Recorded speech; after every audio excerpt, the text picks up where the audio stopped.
Rice mill కార్మిక సంఘం ప్రతి ఒక్కరికి కూడా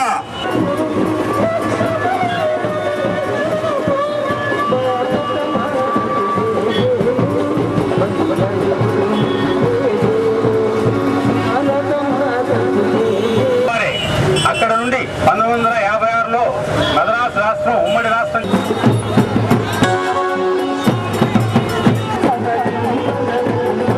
ఈ సమైక్యాంధ్ర సదస్సుకు చాలా కష్టపడి నేను హైదరాబాద్ నుంచి వచ్చాను.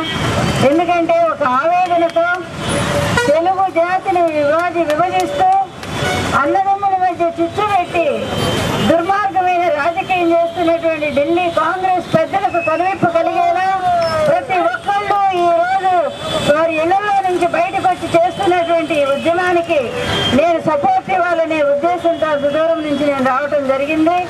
ఆ రోజు నేను చెప్పాను, ఏ రోజైతే ఢిల్లీలో ఆమె సోనియా గాంధీ మరి సిడబ్ల్యూసి మీటింగ్ లో చెప్పారో ఈ రాష్ట్రాన్ని విభజించేస్తున్నాము, హైదరాబాద్ తో కలిసిన 10 జిల్లాలు అక్కడ ఇచ్చేస్తున్నామని చెప్పారు.